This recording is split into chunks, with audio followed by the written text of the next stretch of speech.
నమస్కారం ఘంటారావానికి స్వాగతం. ముందుగా ప్రధాన అంశాలు. హైదరాబాద్ నగరాన్ని అద్భుతంగా తీర్చిదిద్దేందుకు కృషి చేస్తున్నాం. అసెంబ్లీలో పలువురు సభ్యుల ప్రశ్నలకు శ్రీధర్ బాబు సమాధానం.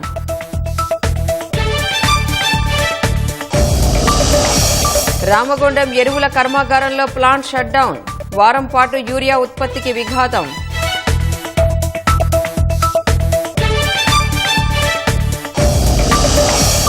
హిందూ, బౌద్ధ, సిక్కు మతస్థులే ఎస్సీ హోదాకు అర్హులు. ఇతర మతాల్లోకి మారితే హోదా రద్దవుతుందన్న సుప్రీంకోర్టు. యుద్ధ సంక్షోభంపై అన్ని పార్టీలతో చర్చించేందుకు కేంద్రం సిద్ధం. రేపు ఢిల్లీలో అఖిలపక్ష సమావేశం.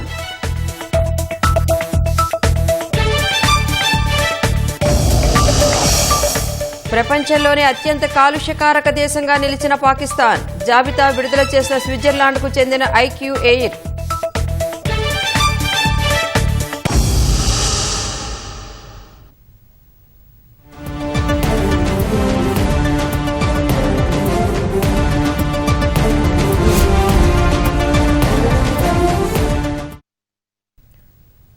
రాష్ట్రంలోని మహిళలను కోటీశ్వర్లను చేస్తామన్న మంత్రుల వ్యాఖ్యలపై ఏలేటి మహేశ్వర్ రెడ్డి ఆరోపణలు గుప్పించారు. ఆ మాటలకు కౌంటర్ ఇచ్చిన మంత్రి సీతక్క రాష్ట్ర ప్రభుత్వం సాయశక్తులా ప్రయత్నిస్తూ ఒక్కో మెట్టు వారిని పైకెక్కిస్తున్నామన్నారు.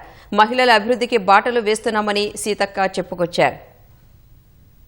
ప్రభుత్వం అసెంబ్లీలో బయట ప్రచారంలో ఒకే ఒక మాట పదే పదే చెప్తారు అధ్యక్ష, కోటి మందిని కోటీశ్వరం చేస్తాం, కోటి మందిని కోటీశ్వరం చేస్తాం. ఎట్లా చేస్తారు అధ్యక్ష?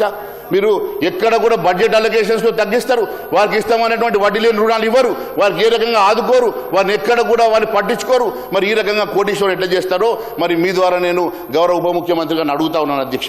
సార్ ఏమన్నా అంటే కోటీశ్వరం చేస్తా అంటారు అనడం కలగనడం తప్ప అధ్యక్ష.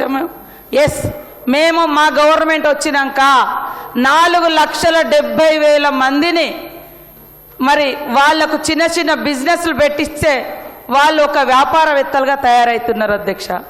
మేము కలగంటున్నాం, 1,00,00,000 మంది మహిళల్ని కోటీశ్వరులను చేయాలి, తద్వారా ప్రతి కుటుంబం సంతోషంగా ఉండాలంటే ఇంట్లో ఇల్లాలు సంతోషంగా ఉండాలని మేము ప్రయత్నం చేస్తున్నాం, సంకల్పం పెట్టుకున్నాం అధ్యక్ష. దాన్ని ఎగతాళిగా 1,00,00,000 మంది అన్నారు, ఎక్కడ ఒక్కొక్క స్టెప్ వేస్తూ ఉన్నాం. గతంలో మొత్తం 10 ఏళ్లలో 1,15,000 కోట్లు ఇస్తే మేము ఇప్పుడు ఈ 2 సంవత్సరాలలోనే దాదాపుగా మరి మేము 57,000 కోట్లు ఇవ్వడం జరిగింది. ఆ వడ్డీ కూడా ఇంకా చెల్లించేది ఉంది, చెల్లిస్తాం. నెక్స్ట్ బడ్జెట్లో కూడా మహిళల వడ్డీలకు సంబంధించి 2,500 కోట్లు పెట్టిన వడ్డీ డబ్బులే, అవి కూడా ఇస్తాం అధ్యక్ష. రాష్ట్రంలో పుట్టబోయే ప్రతి చిన్నారికి ప్రస్తుత ప్రభుత్వాలు కలిసి 2 లక్షల రూపాయలు అప్పు మోపాయని ఏలేటి అన్నారు. అప్పులు చేసింది సరే కానీ అభివృద్ధి మాత్రం కనపడట్లేదని ఆరోపించారు. సాధారణంగా బడ్జెట్ అంటే అధ్యక్ష, బిఈ అంటే బడ్జెట్ ఎస్టిమేట్స్, ఆర్ఈ అంటే రివైజ్డ్ ఎస్టిమేట్స్ అని చెప్పి మేము చదువుకున్నాం. కానీ బట్టి గారి లెక్కల ప్రకారం అధ్యక్ష, బిఈ అంటే బట్టి గారు ఎస్టిమేట్స్, ఆర్ఈ అంటే రేవంత్ గారి ఎస్టిమేట్స్ లెక్క ఉంది అధ్యక్ష. మరి బట్టి గారి ఎస్టిమేట్స్ కి రేవంత్ గారి ఎస్టిమేట్స్ మధ్యలో వారి మధ్యలో ఎంత ఆఘాతం ఉన్నదో ఈ లెక్కల మధ్యలో కూడా అంతే ఆఘాతం కనబడతా ఉంది అధ్యక్ష. గత ప్రభుత్వం ఈ ప్రభుత్వం కలిసి ఈరోజు అప్పుల కుప్పగా మార్చి పుట్టే ప్రతి బిడ్డకు 2 లక్షల కోట్లు అప్పు తెచ్చి పెట్టిందంటే ఒక్కసారి ఈ రాష్ట్ర ప్రభుత్వ పరిస్థితులు ఒకసారి గమనిస్తే అర్థమవుతా ఉంది అధ్యక్ష. అంతేకాదు అధ్యక్ష, ఇన్ని లక్షల కోట్ల రూపాయలు అప్పు తీసుకొచ్చి కనీసం మరి ఇచ్చినటువంటి హామీలు నెరవేర్చే పరిస్థితులు లేవు అధ్యక్ష. ఈ నెల 20న ఆర్థిక శాఖ మంత్రి భట్టి విక్రమార్క ప్రవేశపెట్టిన బడ్జెట్ అంతా మోసపూరితమంటూ బీజేపీ శాసనసభాపక్ష నేత ఏలేటి మహేశ్వర్ రెడ్డి విమర్శించారు. ఆ వ్యాఖ్యలపై మండిపడ్డ శాసనసభ వ్యవహారాల శాఖ మంత్రి శ్రీధర్ బాబు రికార్డుల నుంచి తొలగించాలన్నారు. మహేశ్వర్ రెడ్డి తన మాటలను వెనక్కి తీసుకోవాలని డిమాండ్ చేశారు. చీటింగ్ బడ్జెట్ ప్రవేశపెట్టడంలో హ్యాట్రిక్ సాధించినటువంటి భట్టి విక్రమార్క గారు వరుసగా 3వసారి అదే మోసపూరిత బడ్జెట్, ఆర్థిక విధ్వంసానికి బాటలు వేసే తిరోగమన బడ్జెట్, ఓట్లేసి గెలిపించిన ప్రజలకు ఇచ్చిన హామీలు ఎగవేతల బడ్జెట్, ఇచ్చిన హామీలకు అమలు అవసరమైనటువంటి నిధులు కేటాయించినటువంటి చీటింగ్ బడ్జెట్ అధ్యక్ష. ఇది ఎండమావిగా కనబడేటువంటి బడ్జెట్ అధ్యక్ష. నిధులు ఉన్నట్టే కనిపిస్తాయి కానీ విడుదల కావు, ఖర్చు జరగదు. సార్ ఒక్క నిమిషం, I'm not disputing sir. Sir ఇప్పుడు బడ్జెట్ అనేది ఒక పవిత్రమైన డాక్యుమెంట్ అధ్యక్ష. వారికి అభిప్రాయాలు ఉండొచ్చు, చెప్పొచ్చు. ఒక బడ్జెట్ అనే డాక్యుమెంట్ చీటింగ్ డాక్యుమెంట్ అంటారు అధ్యక్ష. వాట్ ఈస్ చీటింగ్ బడ్జెట్ అని ఎట్లా అంటారు అధ్యక్ష? He has to take back his word sir. Cheating అని వాట్ ఈస్ దిస్ సార్? మేము ఏదైనా చెప్తే ఇది తప్పు చెప్పిండ్రు అని చెప్పొచ్చు, వారికి అధికారం ఉంది. చీటింగ్ అంటారా అధ్యక్ష? ఇది మొత్తం 4 కోట్ల మందికి సంబంధించిన బడ్జెట్ రూపాయిని చీటింగ్ అంటారా అధ్యక్ష? ఇది రాష్ట్రంలో ప్రభుత్వ ఉద్యోగులకు రాయితీపై విద్యుత్ వాహనాలు విక్రయించేందుకు పలు సంస్థలు ముందుకు వచ్చాయని రవాణా శాఖ మంత్రి పొన్నం ప్రభాకర్ తెలిపారు. విద్యుత్ కార్లను 10 నుంచి 20% తగ్గింపు ధరకు ఇచ్చేందుకు మహీంద్రా కంపెనీ అంగీకరించిందన్న మంత్రి ఏథర్ ఎనర్జీ, గ్రావిటన్ మోటార్స్, ఓలా వంటి సంస్థలతో చర్చలు జరుగుతున్నాయని తెలిపారు. ఈ అంశంపై ఉద్యోగ సంఘాలతో ఆయన సచివాలయంలో చర్చించారు. రాష్ట్రంలో విద్యుత్ వాహనాల వినియోగం పెంచేందుకు ప్రభుత్వం అన్ని విధాలుగా ప్రోత్సహిస్తోందని పొన్నం ప్రభాకర్ చెప్పారు.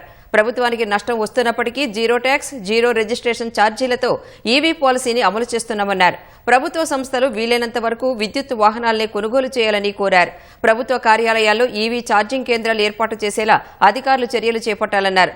క్యూర్ పరిధిలో పెట్రోల్, డీజిల్ ఆటోలు లేకుండా చర్యలు తీసుకుంటున్నామని వివరించారు. ఈరోజు 10% నుంచి 20% వరకు ప్రభుత్వ ఉద్యోగులకు తెలంగాణ రాష్ట్ర వ్యాప్తంగా రిబేట్ ఇచ్చే విధంగా వాళ్ళు నిర్ణయం తీసుకున్నారు. ప్రభుత్వ ఉద్యోగులుగా షోరూంలలో మీరు వాహనం కొనుగోలు సందర్భంగా మీకు గుర్తింపు ఇచ్చినట్టయితే అక్కడ ఆ రిబేట్ కన్సెషన్ తీసుకునేటువంటి అవకాశం ఉంటుంది. దీనివల్ల ముఖ్య ఉద్దేశం ఇది తెలంగాణలోనే మొదటిసారి, దేశంలో ఎక్కడ ఇటువంటి కార్యక్రమం లేదు. తెలంగాణ కాలుష్య రహితంగా ఉండాలి. ముఖ్యంగా హైదరాబాద్ లో ఉన్నటువంటి వాతావరణ సూచికను ప్రజలు ఎటువంటి ఆరోగ్య హానికరం లేకుండా ఉండే విధంగా మరి ఆ ప్రయత్నం చేస్తారు. ఈ నెల 25న కాంగ్రెస్ పార్టీకి రాజీనామా చేస్తానని ప్రకటించిన మాజీ మంత్రి, సీనియర్ నేత జీవన్ రెడ్డిని బుజ్జగించేందుకు హస్తం పార్టీ ఇంకా ప్రయత్నిస్తూనే ఉంది. ఈ మేరకు పీసీసీ అధ్యక్షుడు మహేష్ కుమార్ గౌడ్, ఏఐసీసీ కార్యదర్శి సచిన్ సావంత్, ప్రభుత్వ విప్ ఆది శ్రీనివాస్ జీవన్ రెడ్డిని కలిసి చర్చించారు. 40 ఏళ్ల నుంచి కాంగ్రెస్ పార్టీలో ఉన్న జీవన్ రెడ్డి రాజీనామా చేస్తే ప్రజల్లోకి తప్పుడు సంకేతాలు వెళతాయన్న అధిష్టానం సూచన మేరకు పీసీసీ అధ్యక్షుడి నేతృత్వంలోని బృందం ఆయనతో చర్చలు జరిపినట్లు తెలుస్తోంది.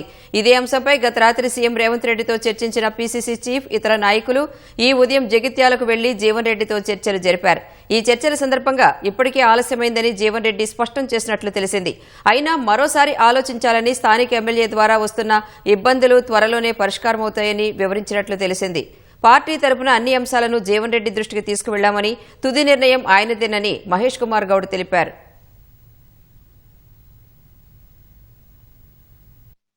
సుదీర్ఘమైనటువంటి రాజకీయ చరిత్ర, దాదాపు 43 ఏళ్ల కాంగ్రెస్ పార్టీ అనుబంధం ఉన్నటువంటి నాయకుడు జీవన్ రెడ్డి గారు. రాజకీయంగా ఆయనంతటి సీనియర్ నాయకుడు ఇవాళ ఈ రాష్ట్రంలో ఒకరిద్దరు మినా ఎక్కువ లేరు. ఆనాడున్న పరిస్థితుల దృష్ట్యా కొన్ని సమీకరణలు జరగడము, వాటి పర్యవసరంగా జీవన్ రెడ్డి గారు ఇబ్బందులకు గురైనారు. ఈ వయసులో కొంత బాధపడ్డాడు.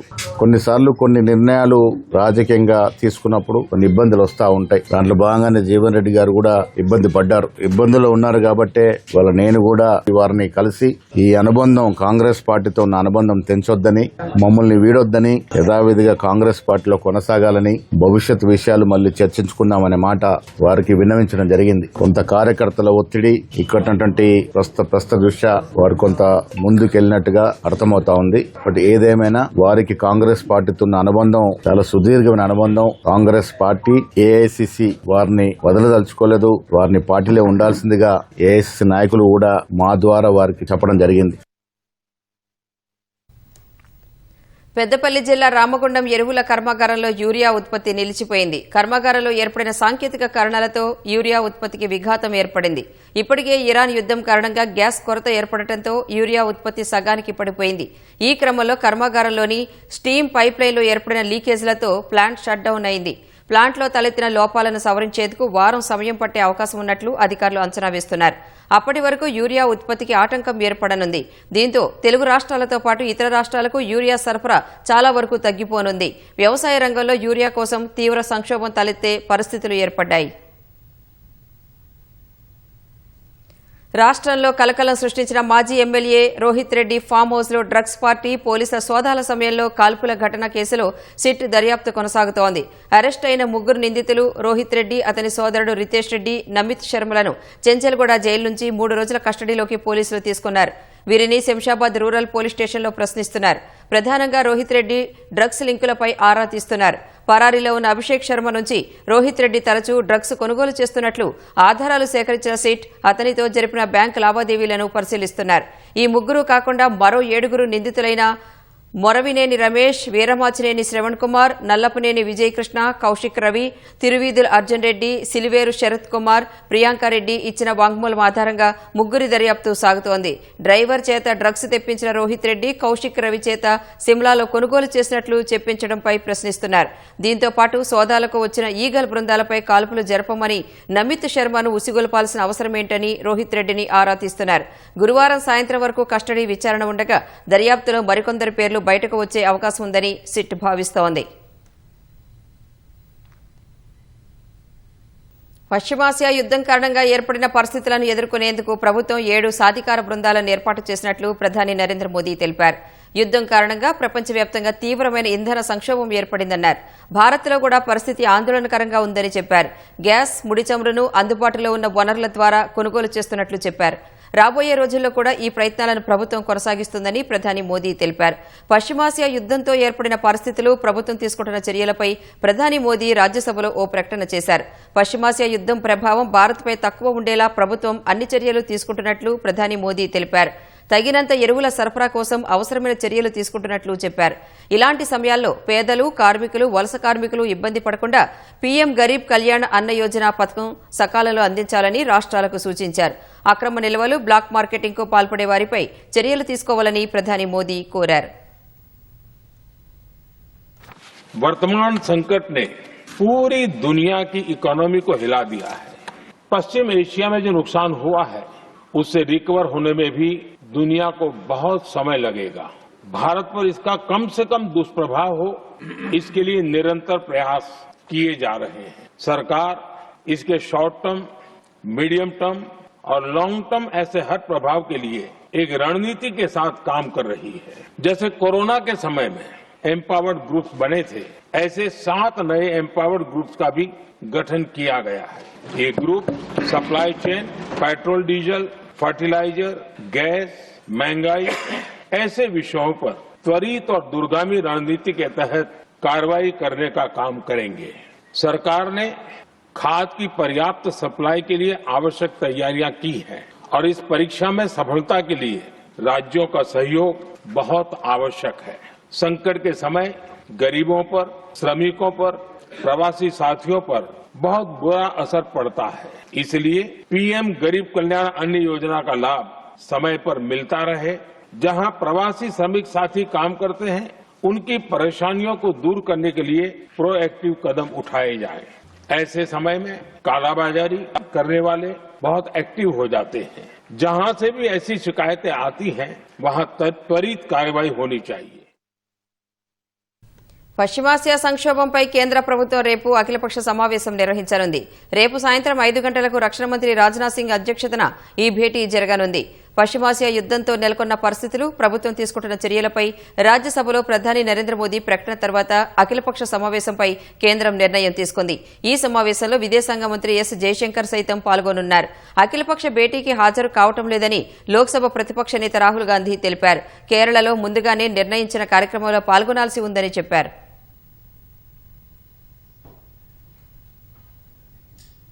పశ్చిమాసియాలో భీకర పోరు కొనసాగుతోంది. ఇజ్రాయెల్లోని కీలక ప్రాంతాలతో పాటు పశ్చిమాసియాలోని పలు అమెరికా సైనిక స్థావరాలను ఇరాన్ లక్ష్యంగా చేసుకుంది. ఇజ్రాయెల్లోని అత్యంత సున్నిత ప్రాంతాలైన Dimona, Tel Aviv, port city ఐలాట్లపై క్షిపణులు, డ్రోన్లతో దాడులు చేసినట్లు ఐఆర్జీసీ తెలిపింది. ఇజ్రాయెల్లో అణు రియాక్టర్ డిమోనాను ఇరాన్ లక్ష్యంగా చేసుకోవడం ఇది రెండోసారి.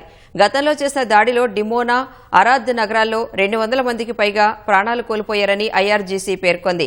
లక్షలాది మంది సభ్యులున్న తమ వాలంటీర్ దళం బాసిస్ ఇంకా రంగంలోకి దిగలేదని, శత్రువులు తమను దెబ్బతీయాలని చూస్తే రెప్పపాటులో మరింత భారీ దాడులతో బదిలిస్తామని హెచ్చరించింది. టెహ్రాన్లో ఇజ్రాయెల్కు చెందిన అధునాతన హెర్మేస్ డ్రోన్ను ధ్వంసం చేసినట్లు పేర్కొంది. ఇరాన్ దాడుల్లో టెల్ అవీవ్లో పలువురు మృతి చెందినట్లు అంతర్జాతీయ మీడియా తెలిపింది.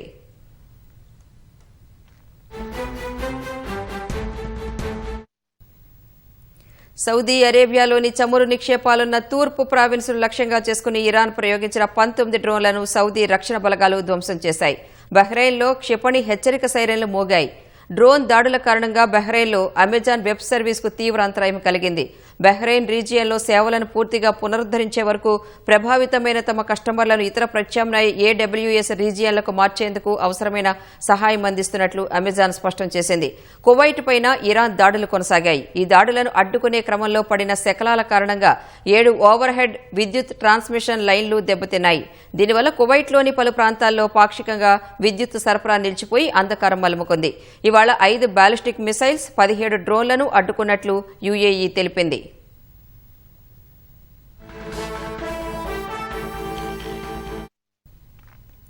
లెబనాన్ నుంచి హెజ్బొల్లా జరిపిన రాకెట్ దాడులతో ఇజ్రాయెల్లోని ఉత్తర ప్రాంతాలు మరోసారి దద్దరిల్లాయి. దీంతో హైఫా నగరంతో పాటు క్రాయోట్, ఏకర్ ప్రాంతాల్లో హెచ్చరిక సైరన్లు మోగాయి. లెబనాన్ నుంచి దూసుకొచ్చిన రాకెట్లలో అత్యధిక భాగం తమ రక్షణ వ్యవస్థ ద్వారా అడ్డుకున్నట్లు ఇజ్రాయెల్ ప్రకటించింది. యుద్దం వల్ల ఇజ్రాయెల్లో ఇప్పటి వరకు 18 మంది ప్రాణాలు కోల్పోయారు. 4700 మంది గాయపడ్డారు.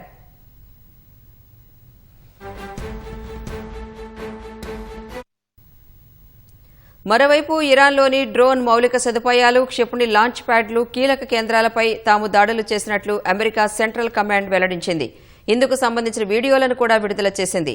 ఇరాన్ రాజధాని టెహ్రాన్లోని మౌలిక సదుపాయాలతో పాటు ఇస్లామిక్ రెవల్యూషనరీ గార్డ్ కోర్ స్థావరాలపై దాడులు జరిపినట్లు ఇజ్రాయెల్ డిఫెన్స్ ఫోర్సెస్ తెలిపింది. ఇరాన్ రక్షణ మంత్రిత్వ శాఖకు చెందిన క్షిపణి తయారీ కేంద్రం, IRGCకి చెందిన కుద్స్ ఫోర్స్ మిలిటరీ బేస్లను సైతం ధ్వంసం చేసినట్లు టైమ్స్ ఆఫ్ ఇజ్రాయెల్ నివేదించింది.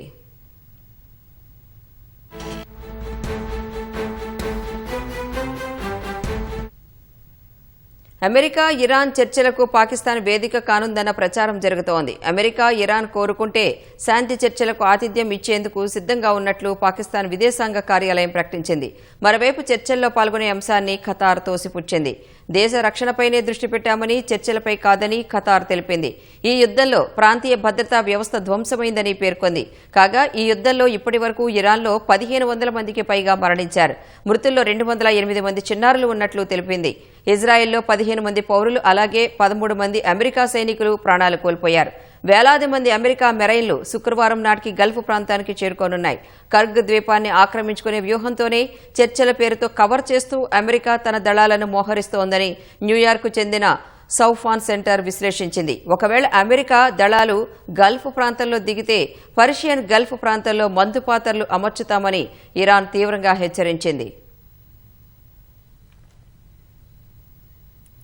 పశ్చిమాసియాలో యుద్ధాన్ని ముగించేందుకు అమెరికా అధ్యక్షుడు డొనాల్డ్ ట్రంప్ ఇరాన్తో ఒప్పందం కుదుర్చుకోవాలని చూస్తున్నారని ఇజ్రాయెల్కు చెందిన సీనియర్ అధికారులు ఓ అంతర్జాతీయ వార్తా సంస్థకు తెలిపారు. అయితే ట్రంప్ డిమాండ్లకు ఇరాన్ అంగీకరించకపోవచ్చనే సందేహాన్ని వ్యక్తం చేశారు. అణు కార్యక్రమం సహా బాలిస్టిక్ క్షిపణి సామర్థ్యాలపై అమెరికా పరిమితులు విధించే నిబంధనలకు ఇరాన్ అంగీకరించే అవకాశం లేదని చెప్పారు. అమెరికా ఇరాన్ మధ్య గత నెలలో యుద్దం ప్రారంభానికి ముందు జరిగిన చర్చలు విఫలమయ్యాయి. ప్రస్తుతం అమెరికాతో ఎలాంటి చర్చలు జరపడం లేదని ఇప్పటికే ఇస్లామిక్ రిపబ్లిక్ స్పష్టం చేసింది. అయితే ట్రంప్ మాత్రం ఇంతకు ముందు సామాజిక మాధ్యమాల్లో భిన్నమైన ప్రకటన చేశారు. అమెరికా ఇరాన్ మధ్య నిర్మాణాత్మకమైన చర్చలు జరిగాయని, యుద్ధానికి పూర్తి ముగింపు పలికే దిశగా అడుగులు పడుతున్నాయని పేర్కొన్నారు. ట్రంప్ వ్యాఖ్యలను ఇరాన్ కొట్టిపారేసింది. చమురు మార్కెట్లను ప్రభావితం చేయడానికి అమెరికా, ఇజ్రాయెల్ ఆడుతున్న ఆటగా అభివర్ణించింది. ఇరాన్ యుద్దం విషయంలో విమర్శలు వ్యక్తమవడంతో రక్షణ మంత్రి పీట్ హెగ్సేత్పై నిందలు మోపాలని అమెరికా అధ్యక్షుడు ట్రంప్ యత్నిస్తున్నట్లు ప్రచారం జరుగుతోంది. ఆ ఆరోపణలకు బలం చేకూరుస్తూ ట్రంప్ తాజాగా కీలక వ్యాఖ్యలు చేశారు. ఇరాన్పై దాడి చేద్దామని ముందు సలహా ఇచ్చింది పీట్ హెగ్సేతే అంటూ ట్రంప్ వ్యాఖ్యానించారు. ఇరాన్ వద్ద అణ్వస్త్రాలు ఉండొద్దంటే దాడి చేయాల్సిందేనని హెగ్సేత్ చెప్పారని తెలిపారు. ఇరాన్, ఆఫ్ఘనిస్తాన్ మాదిరిగా సుదీర్ఘ యుద్ధాన్ని ట్రంప్ కోరుకోవట్లేదని యుద్దం ప్రారంభంలో హెగ్సేత్ తెలిపారు. అంతేగాక ఇరాన్ను నిర్దాక్షిణ్యంగా దెబ్బ కొడుతున్నామని, లక్ష్యాన్ని అంచనాకు ముందే చేరుకుంటామని ఆయన పేర్కొన్నారు. కానీ యుద్దం ప్రారంభమై ఇప్పటికే 25 రోజులవుతోంది. ముగింపు కనుచూపు మేర కనిపించడం లేదు. ఈ నేపథ్యంలో విమర్శల నుంచి తప్పించుకునేందుకు హెగ్సేత్పై ట్రంప్ నిందలు మోపుతున్నారని ప్రచారం జరుగుతోంది. కాగా హెగ్సేత్కు రక్షణ శాఖను నిర్వహించే సత్తా లేదన్న భావన అమెరికాలో నెలకొంది. ఆయన ఒకప్పుడు మద్యానికి బానిసై ఆయన ప్రవర్తన వల్ల సహోద్యోగులు తీవ్ర ఇబ్బందులు పడ్డారన్న ఆరోపణలు ఉన్నాయి. రక్షణ మంత్రిగా ఉన్నంతకాలం ఒక్క చుక్క మద్యం కూడా ముట్టనని హెగ్సేత్ ప్రమాణ స్వీకారానికి ముందు సెనేట్కు హామీ ఇచ్చారు.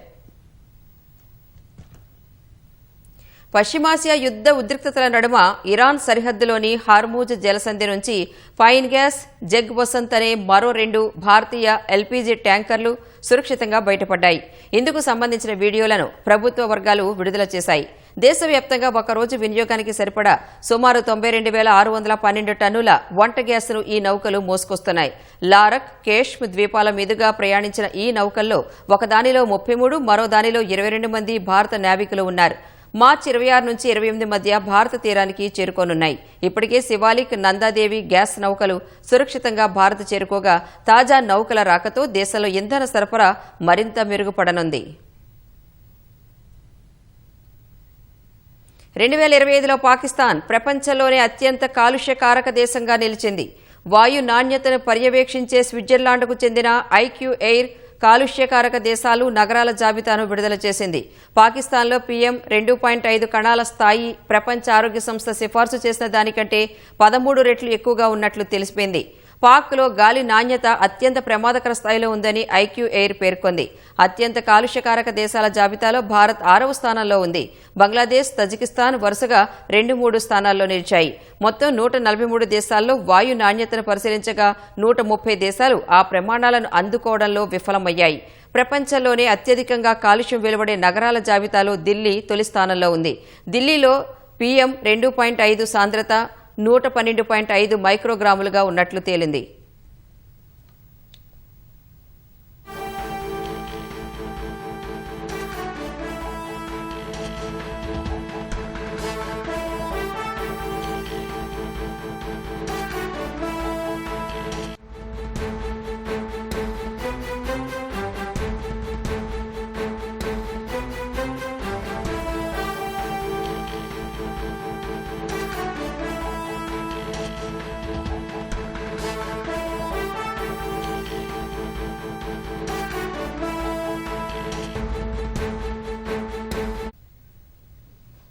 తాజా అంశం చూస్తున్నాం. ప్రధాని మోదీకి అమెరికా అధ్యక్షుడు ట్రంప్ ఫోన్ చేశారు. పశ్చిమాసియా పరిస్థితులపై ఇద్దరు నేతలు చర్చించారు.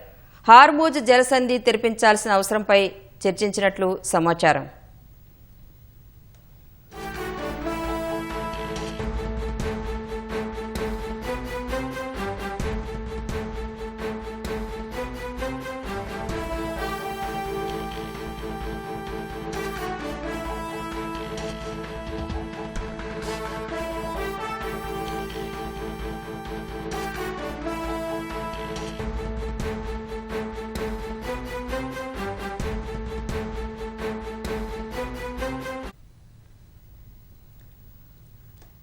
ప్రధాని మోదీకి అమెరికా అధ్యక్షుడు ట్రంప్ ఫోన్ చేశారు. పశ్చిమాసియా పరిస్థితులపై ఇద్దరు నేతలు చర్చించారు.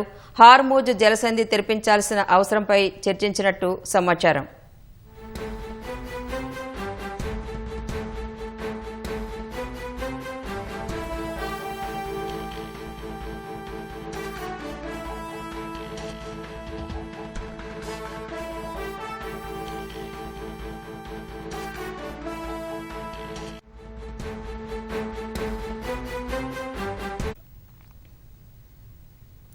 ప్రధాని మోదీకి అమెరికా అధ్యక్షుడు ట్రంప్ ఫోన్ చేశారు. పశ్చిమాసియా పరిస్థితులపై మోదీ, ట్రంప్ చర్చించారు. హార్మూజ్ జలసంధి తెరిపించాల్సిన అవసరంపై వీళ్ళిద్దరి మధ్య చర్చ జరుగుతోంది.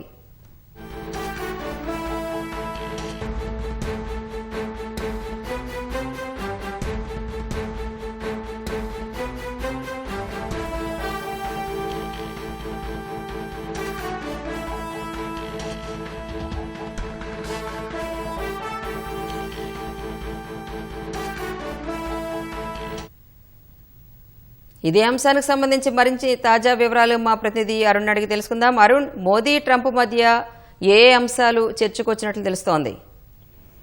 ప్రధాని మోదీకి అమెరికా అధ్యక్షుడు ట్రంప్ కాల్ చేశారు. ఇది ఈ ఏడాదిలో ఇప్పటి వరకు 3 నెలల కాలంలో ఇది రెండోసారి ట్రంప్ మోదీకి కాల్ చేసి మాట్లాడటం జరిగి ఇరువురి మధ్య టెలిఫోనిక్ సంభాషణ రెండోసారి చోటు చేస్తుంది. అయితే ఇటీవల ఈ ఇరాన్ కు సంబంధించినటువంటి సంక్షోభము, ఇరాన్ పై అమెరికా దాడి, తిరిగి ప్రతిదాడి జరుగుతున్నటువంటి నేపథ్యము, దాంతో పాటుగా హార్మూజ్ జలసంధికి సంబంధించినటువంటి సందిగ్ధత, దీనిపైన నిన్న ట్రంప్ నేరుగా 5 రోజుల పాటు తాము ఎలాంటి దాడులు చేయదలుచుకోలేదు, విద్యుత్ కేంద్రాలు కానీ ఇతరత్ర దాడులకు సంబంధించి మౌలిక సదుపాయాలపైన తాము దాడులను నిలిపివేస్తున్నట్లుగా అమెరికా అధ్యక్షుడు ప్రకటించారు. అది ప్రకటించిన తర్వాత తొలిసారి ట్రంప్ నేరుగా ప్రధాని నరేంద్ర మోదీతో మాట్లాడారు. ప్రధానంగా వెస్ట్ ఏషియాలో అంటే పశ్చిమాసియాలో చోటు చేసుకున్నటువంటి పరిణామాలు, తాము నిర్ణయించుకున్నటువంటి విధానము, ప్రస్తుతం ప్రపంచ వ్యాప్తంగా చోటు చేసుకున్నటువంటి పరిణామాలపైన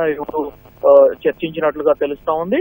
ప్రధానంగా యుద్ధం, భారతదేశం యొక్క నీతి యుద్ధాన్ని ఎట్టి పరిస్థితుల్లో సమర్థించేది లేదు అనేది భారతదేశం యొక్క నీతి. తప్పని పరిస్థితి అయితే తప్ప శాంతి కాముకులంగానే తాము ఉంటామనేది ప్రధాని మొదటి నుంచి చెప్తున్నటువంటి మాట. సో అదే నేపథ్యాన్ని ఇరువురి మధ్య ఉన్నటువంటి పొరపక్షాలు ఏవైతే ఉన్నాయో, ఇరువురి మధ్య ఉన్నటువంటి విభేదాలు ఏవైతే ఉన్నాయో వాటన్నిటిని చర్చల ద్వారానే పరిష్కరించుకునే దిశగా చర్యలు తీసుకోవాలి అని చెప్పని, ఆ దిశగానే ముందుకు వెళ్ళాలి అని నిన్న నరేంద్ర మోదీ ఈ రోజు పార్లమెంట్ లో ప్రకటన తర్వాత ఈ రోజు నరేంద్ర మోడీకి నేరుగా ట్రంప్ టెలిఫోనిక్ కాల్ చేసి మాట్లాడటం అనేది కొంత ప్రాధాన్యత సంతరించుకుంది. ప్రస్తుతం పశ్చిమాసియాలో నెలకొన్నటువంటి పరిస్థితుల కారణంగా దేశంలో కొన్ని అనూహ్యమైనటువంటి పరిస్థితులు నెలకొంటున్నాయి. గ్యాస్, అదేవిధంగా పెట్రోల్, ఇతరత్ర వీటన్నిటిపైన తీవ్రమైనటువంటి ప్రభావం పడుతోంది. అదేవిధంగా ప్రపంచవ్యాప్తంగా క్రూడ్ ఆయిల్ ధరలు విపరీతంగా పెరుగుతున్నటువంటి నేపథ్యంలో ట్రంప్ తీసుకున్నటువంటి నిర్ణయాన్ని భారతదేశం స్వాగతించింది. ఆ నేపథ్యంలోనే ఈ రోజు ట్రంప్ ప్రధానికి నేరుగా కాల్ చేసి తాను తీసుకున్నటువంటి నిర్ణయాన్ని నేరుగా వెల్లడించడము, అదే సందర్భంలో ప్రపంచ శాంతి కోసం తాను కృషి చేస్తున్నట్లుగా చెప్పినట్లుగా తెలుస్తా ఉంది. దాంతో పాటుగానే ఇరువురి మధ్య శాంతి సంబంధమైనటువంటి చర్చలు జరగాలని చెప్పి ఇరాన్ కు సంబంధించినటువంటి విషయంలో ఇకపై కూడా 5 రోజుల తర్వాత కూడా దాడులు కొనసాగటానికి ఆస్కారం లేని పరిస్థితుల్లో ఉండాలని, దానికి అనుగుణంగానే అమెరికా ముందడుగు వేస్తుందనేటువంటి ఆశాభావాన్ని ప్రధాని వ్యక్తం చేసినట్లుగా తెలుస్తా ఉంది. అరుణ్, రాణి, వార్ నేపథ్యంలో హార్మూజ్ జలసంధిపైనే అన్ని దేశాలు దృష్టి పెట్టాయి. అది తెరిచే ఉంచాలి అని అంటుంటే ఇరాన్ మాత్రం ఒక పక్కన ఎట్టి పరిస్థితుల్లోనూ శత్రు దేశాలకు తప్ప మిగతా అన్నిటికీ హార్మూజ్ జలసంధి తెరిచే ఉంచుంది అని చెప్తున్నారు. ఈ నేపథ్యంలో కూడా వీళ్ళిద్దరి మధ్య చర్చ జరిగినట్టు తెలుస్తుంది. ఎలాంటి చర్చ జరిగింది? దీనికి సంబంధించిన విషయంలో ప్రధానంగా హార్మూజ్ జలసంధి వ్యవహారంలో ఇప్పటికే ఇరాన్ ఒక స్పష్టమైనటువంటి ప్రకటన చేసింది. తమకు శత్రు దేశాలుగా తమపై దాడిని సమర్థించే దేశాలు ఏవైతే ఉన్నాయో వారిలో ఏ ఒక్కరికి తాము హార్మూజ్ జలసంధి ద్వారా ఆయిల్ కానీ గ్యాస్ కానీ ఎలాంటి సరఫరాను అనుమతించబోము అని చెప్పి స్పష్టం చేసింది. అయితే దానికి ముందు అమెరికా చేసినటువంటి ఒక ప్రకటన, కీలక ప్రకటన చేసింది. తాము ఇరాన్ లో ఉన్నటువంటి అణు విద్యుత్ కేంద్రాలు, అణు కేంద్రాలు, ఇతర మౌలిక సదుపాయాలను టార్గెట్ చేసుకొని దాడులు నిర్వహిస్తాము అని చెప్పి అమెరికా ఒక రకంగా బెదిరించింది. ఆ బెదిరింపులకు ఇరాన్ కూడా అంతే ప్రతిస్పందించింది.